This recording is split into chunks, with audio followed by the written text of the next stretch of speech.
Oh, yeah. Thanks for visiting my channel. My name is Hiro, and today I'm gonna be featuring this lovely Christmas gift I got from my waifu. It is Sun Tzu's Art of War. Of course, this is a classic, but this is a 20-year-old book, I think. It was published in 2003, so it couldn't be happier. It's like a vintage book. And it's, of course, Art of War. It's essential if you like strategy, not just with playing games, as you know, I also play games, but this bleeds out to actual life skills like your work, school, or whatever. The Art of War has been used throughout the ages to essentially make your strike make your strikes count, whatever that is. When you want to win, at a conflict, or not just to win, its goal is to win. Actually, the core message is to win even before the fighting begins. Before the war begins, it's already done, which is a great approach, especially in projects. Before you get the project funded, then get it done. So just you don't have any problems and you execute that, masterfully. But anyways, I digress. So a little bit about this book. It's pretty thick. So let's see. It's pretty thick. It's about 500 pages, so it's pretty dense, but it's how I like it. I can read it not just in one sitting, but I can also, just give it a bit like this, like, just go into a random page and just read some random lessons from this. So, yeah, this is compiled more than 2,000 years ago. Not this book, of course, it's Sun Tzu, and it's a study on the anatomy of organizations in conflict. So, whenever there's conflict, again, this should come in handy. That's the theory. But of course, you got to combine it with all your other skills. So it is perhaps one of the most prestigious and influential books of strategy in the world. There are others like, you know, but this is, I think, the OG. Like, a little bit of history way back, they give this, some versions of this, they write it in like tree barks, or scrolls, and they give it to soldiers in the middle of war, like, and they make them read the Art of War. So, yep, it's pretty unique. But this volume is unique because, not only does this include the Sun Tzu, the text, but it also includes commentaries, and of course the Mastering Art of War. That's another one. That's another part of the book. And lastly, um, here we go. The Art of War, Mastering the Art of War, the Lost Art of War, the Silver Sparrow Art of War. So I'm not familiar with the last three: Mastering the Art of War, Lost Art of War, Silver Sparrow Art of War. The Art of War I've finished like way back. I wouldn't mind reading it again because it's deep. But I'm pretty excited to read what's in store for Mastering the Art of War, the Lost Art of War, the Silver Sparrow Art of War. So there we go. There's also a bit of illustration here. There's like, this is, I think, the only illustration in the book. It's like a dragon,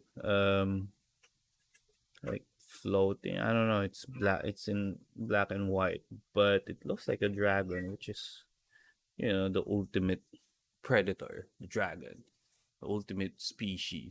So, yep, this has been used by strategists, and yep. So we got, this is a tome. It's four books in one, so it's pretty good.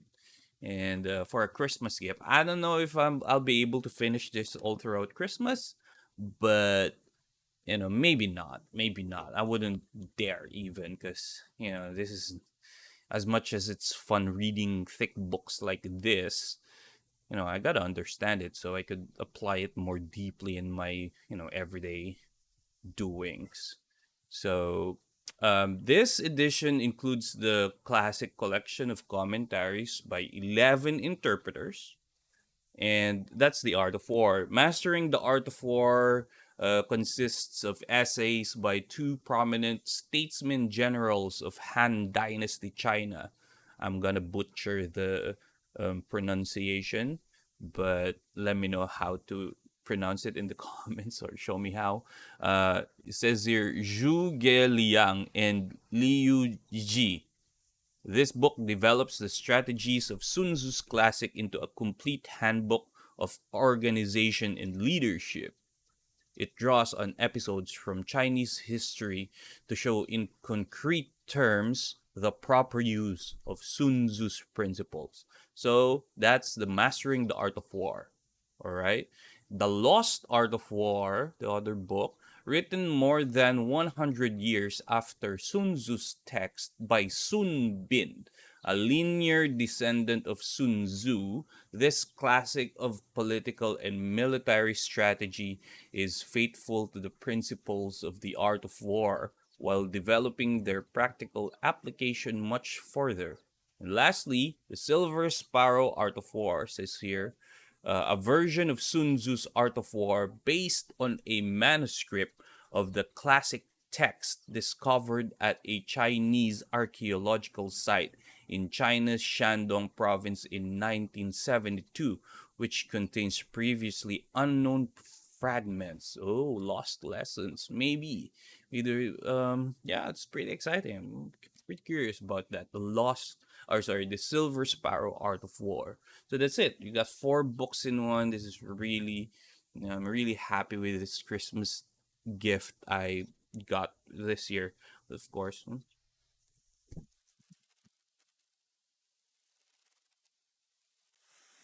Yep, that's the smell of a new book. Yep, only only bookworms, only bookworms can relate, maybe, but it's a universal thing, I bet. The scent of a classic book printed 20 years ago. All right, well, let me read a couple of passages um just to give you a preview of what's written inside. So I'm gonna do this, the translator's introduction. It says here the title is Taoism and the Art of War. According to an old story, a lord of ancient China once asked his physician, a member of a family of healers, which of them was the most skilled in the art. The physician, whose reputation was such that his name became synonymous with medical science in China, replied, "My eldest brother sees the spirit of sickness and removes it before it takes shape, so his name does not get out of the house. My elder brother cures sickness when it is still extremely minute, so his name does not get out of the neighborhood. As for me, I puncture veins, prescribe potions, and massage skin. So from time to time, my name gets out and is heard among their lords. Among the tales of ancient China, none captures more beautifully than this the essence of the art of war, the premier classic of the science of strategy in conflict.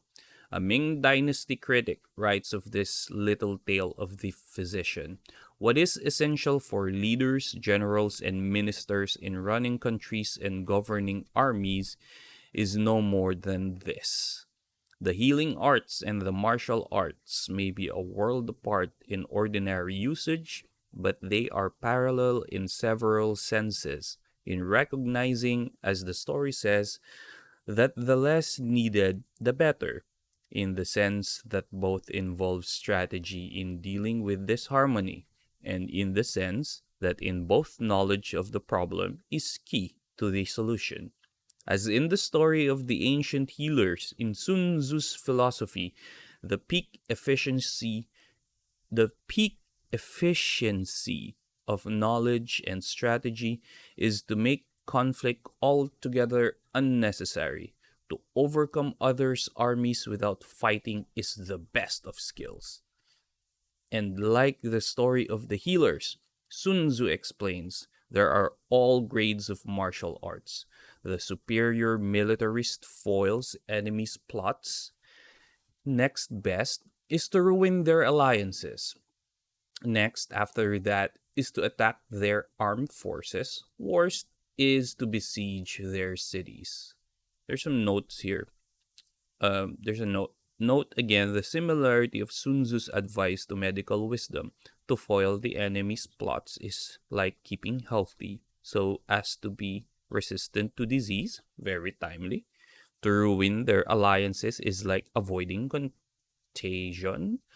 To attack their armed forces is like taking medicine. To besiege their cities is like performing surgery. I think that's enough for now. So that's one of the there it goes on. It goes on. But it's in the morning. I just woke up. I just got surprised by this by the wife. So yeah, I'm really excited. I got stuff to do still. But yep, this is what I got for Christmas 2021. Thank you so much, Sheila, my wife, for giving this to me. I'm gonna enjoy reading this. And as for you, dear listener and viewer, if you're still watching right now, I'll get a link to the description where you can buy this. All right, she bought this at Fully Booked in Metro Manila, but if you want to get this shipped right into your doorstep, I'll leave the link in the description. So that's it for today. I think I'm gonna do more of this. I quite enjoyed making this. But who knows, gotta life happens, and some things it so, some days it gets busy, some days it's slow, and I get to make more videos. So that's it.